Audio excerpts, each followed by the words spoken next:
Oke, kita ketemu lagi. Buat yang ngikutin berita, aku yakin teman-teman udah pernah denger yang namanya Sora AWI, Sora dari OpenAI. Kalau yang baru denger soal Sora AI ini di sini, penjelasan singkatnya gini. Sora ini adalah text to video generative AI yang kelihatannya jauh lebih canggih dan lebih realistis dibanding AI video generation yang ada sekarang. Ya ini misalnya dibanding sama yang dihasilkan dari Stable Video Diffusion, Animate Diff, atau Runway AI dan kawan-kawannya.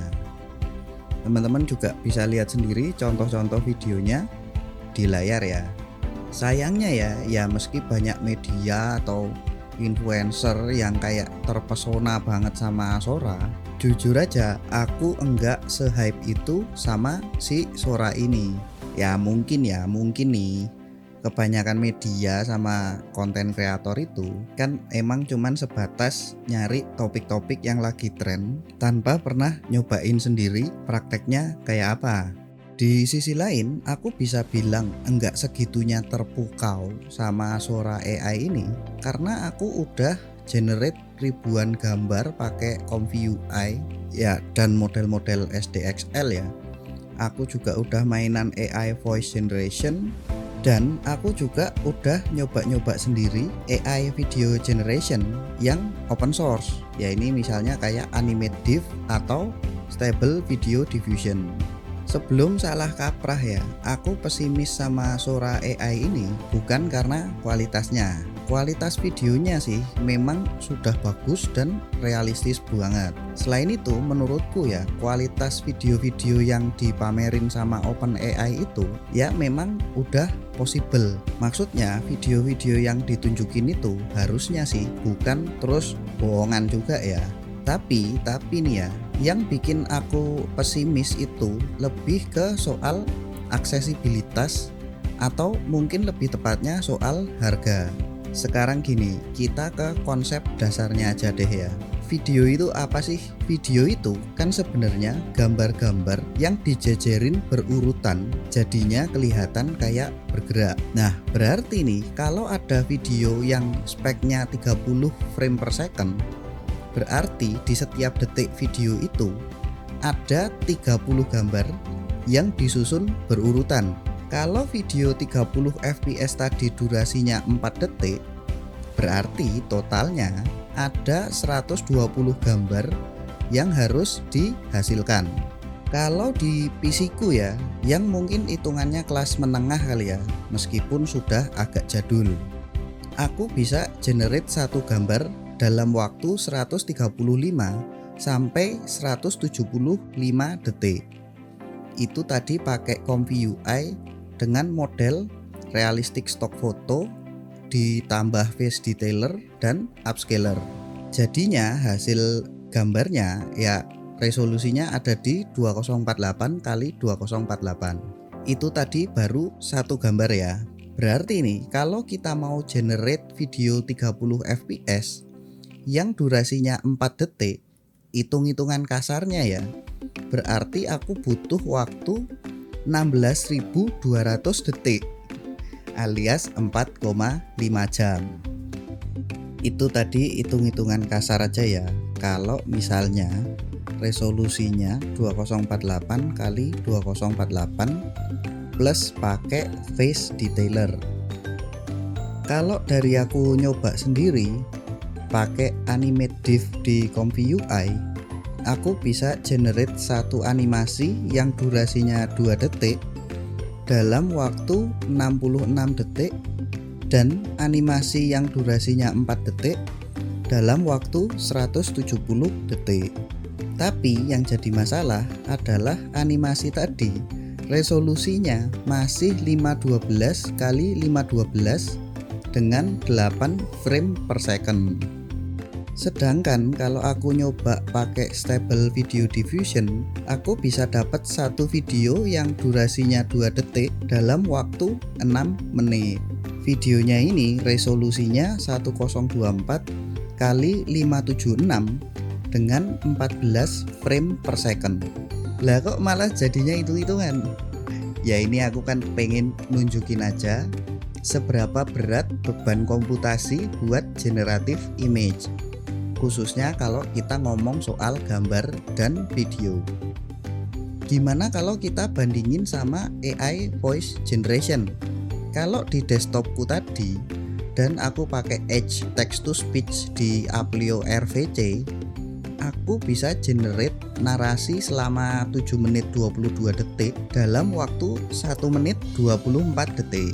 Nanti tak taruh di layar juga perbandingan waktu dan hasilnya ya, biar lebih gampang bandinginnya. Kenapa kok jadi bahas voice generation? Nah, karena ini yang aku maksud dengan masalah aksesibilitas dan harga yang sebelumnya sempat aku sebut tadi.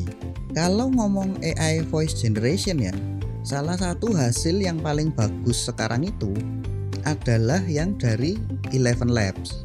Nah, Eleven Labs itu ngasih harga sebulan $5 untuk bisa generate 30.000 karakter per bulan. Ini paket yang paling murah ya.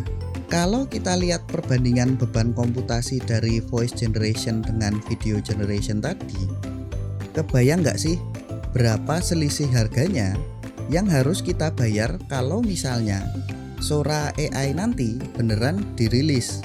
Kalau masih nggak percaya, sekarang kita lihat ke harga Runway AI. Runway AI ini salah satu text to video generation yang populer juga. Paket di Runway yang paling murah itu $12 per bulan dengan batasan 625 kredit atau 125 detik per bulan. Kalau mau paket yang unlimited, harga Runway AI itu ada di $76 per bulan. Selain itu, kita juga coba bandingin sama harga ChatGPT Plus ya, yang berbayar nih. ChatGPT Plus itu harga langganannya ada di $20 per bulan. Tapi itu untuk dapat akses LLM GPT-4 sama image generation yang pakai DALL-E. Kalau GPT-4-nya ya mungkin oke lah ya. Tapi kalau image generation-nya menurutku masih kalah jauh sama model-model SDXL di ComfyUI. Dari perbandingan harga-harga yang tadi aku bahas, kemungkinan besar Sora AI nanti juga nggak akan murah. Bahkan mungkin bisa lebih mahal dari Runway AI tadi. Terus masalahnya di mana kalau mahal? Ya jangan lupa, itu tadi kita masih membandingin sama produk-produk AI. Kita tadi masih belum bandingin sama harga-harga dari stock video footage kayak Storyblok, Envato Element, Motion Array, dan kawan-kawannya. Harga-harga stok video footage itu sekarang sebenarnya sudah jauh lebih murah ketimbang video AI generated yang premium. Bahkan nih ya, kalau dari sampel-sampel video dari Sora AI, ini yang aku download dari websitenya OpenAI, resolusi videonya masih 720p di 30 fps. Sedangkan website stok video footage itu biasanya sudah bisa ngasih yang resolusinya 4K dengan frame rate yang jauh lebih bervariasi. Tutup aja ya biar nggak lama-lama. Terus kesimpulan dari perbandingan tadi gimana? Ya setidaknya untuk sekarang ini ya, AI video generation itu masih terlalu mahal atau terlalu berat beban komputasinya. Apalagi kalau kita bandingin sama alternatifnya. Ya ini kayak website stock video footage atau bahkan dibanding beli kamera mirrorless yang udah lumayan buat rekam video dan hire videographer yang profesional. Ya mungkin untuk situasi tertentu pakai AI video generation itu bisa lebih murah kali ya. Apalagi kalau nanti Sora AI beneran kualitasnya sebagus dari sampel-sampel yang kemarin itu dipamerin. Ya tapi itu untuk situasi-situasi khusus saja ya.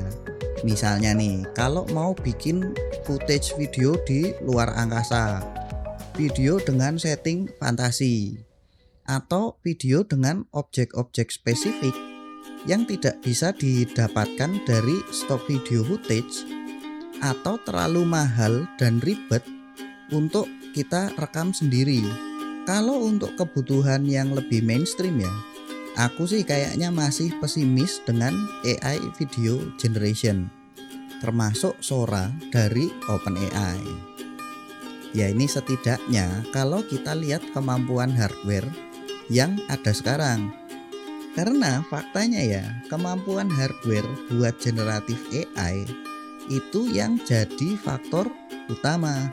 Mungkin nanti ya kayak 5 tahun ke depan misalnya, kemampuan hardwarenya sudah jauh lebih kencang lagi buat generatif AI. Bisa jadi beda ceritanya. Ya wis gitu aja kali ya. Kalau ada yang mau tanya-tanya, mau protes atau apa, silakan coret-coret di kolom komentar. Sampai ketemu lagi kapan-kapan. Dadah.